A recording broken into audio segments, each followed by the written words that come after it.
साथियों, आप सभी का बहुत बहुत स्वागत है। कक्षा 10 एनसीईआरटी के अंतर्गत हमने सूरदास द्वारा रचित भ्रमर गीत के 2 पदों का अध्ययन कर लिया था। आज हम तीसरे पद की व्याख्या प्रारंभ कर रहे हैं। हरी हरी हारिल की लकड़ी, मन क्रम बचन नंद नंदन उर, यह दृढ़ करी पकड़ी। इस काव्यांश के माध्यम से उद्धव द्वारा दिए गए ज्ञान योग के उपदेश को सुनकर गोपियाँ श्री कृष्ण के प्रति अपनी अनन्य निष्ठा, भक्ति, प्रेम भावना को अभिव्यक्त करते हुए जो कुछ कहती हैं उसी का वर्णन यहाँ किया गया है। गोपियाँ उद्धव से कहती हैं, हमारे हरि, हरि अर्थात श्री कृष्ण, हारिल की लकड़ी अर्थात हारिल पक्षी की लकड़ी कि हमारे लिए श्री कृष्ण हारिल पक्षी की लकड़ी के समान है।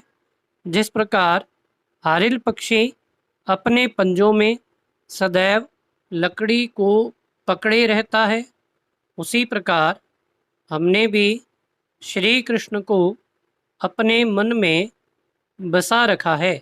मन क्रम बचन नंद नंदन उर, यह दृढ़ करी पकड़ी। मन अर्थात मन से, क्रम अर्थात कर्म से, वचन अर्थात वचनों से, नंद नंदन अर्थात नंद बाबा के पुत्र श्री कृष्ण को, उर अर्थात हृदय, दृढ़ अर्थात दृढ़ता से, पकड़ी अर्थात पकड़ रखा है। हे उद्धव, हमने हमारे हृदय में, अपने मन से, अपने कर्मों से और अपने वचनों से नंद बाबा के पुत्र श्री कृष्ण को हृदय की दृढ़ता से पकड़ रखा है, अर्थात हृदय में स्थान दिया है।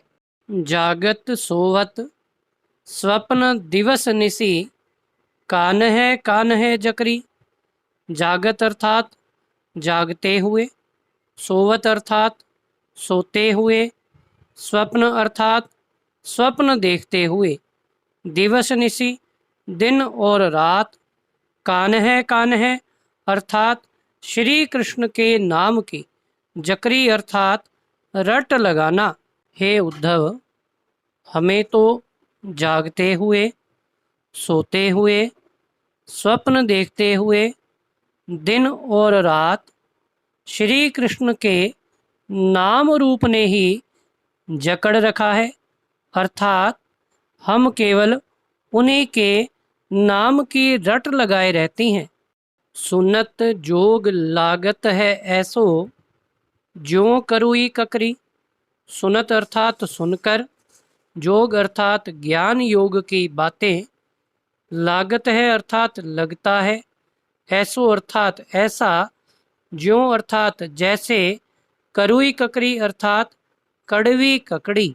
हे उद्धव, आपके द्वारा दिए गए निर्गुण ब्रह्म और ज्ञान योग के उपदेश को सुनकर हमें ऐसा लगता है कि जैसे हमने कड़वी ककड़ी का रसास्वादन कर लिया हो। सूतो व्याधि हमको ले आए, देखी सुनी ना करी। व्याधि अर्थात रोग और करी अर्थात भोग करना।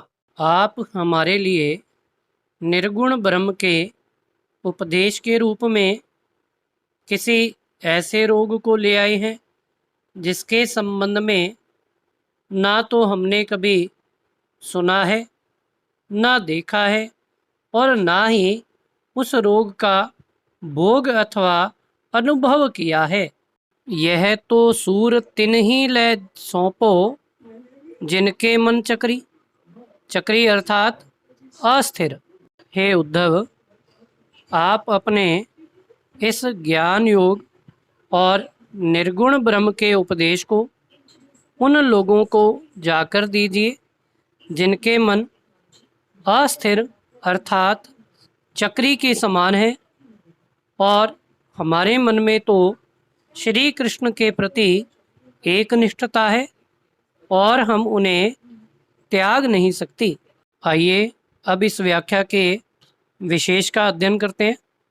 प्रथम पंक्ति, हमारे हरि हारिल की लकड़ी। यहाँ अनुप्रास अलंकार, यह दृढ़ करी पकड़ी अनुप्रास अलंकार, कान्हे कान्हे में अनुप्रास अलंकार, करुई ककरी में अनुप्रास अलंकार का प्रयोग हुआ है। और कान्हे कान्हे इन शब्दों में इसका अर्थ श्री कृष्ण है, अतः यहाँ पर पुनरुक्ति प्रकाश अलंकार है, क्योंकि दोनों शब्दों का अर्थ एक ही है। हमारे हरि हारिल की लकड़ी, यहाँ पर रूपक अलंकार का प्रयोग हुआ है। सुनत जोग लगत है ऐसो ज्यों करुई ककरी, यहाँ उपमा अलंकार का प्रयोग हुआ है। आशा करता हूँ कि आज का यह भाग आपको भली भांति समझ में आया होगा। इसी प्रकार चैनल को लाइक, सब्सक्राइब और शेयर करें ताकि भविष्य में आने वाले वीडियोस आपको अतिशीघ्र प्राप्त हो सकें। धन्यवाद।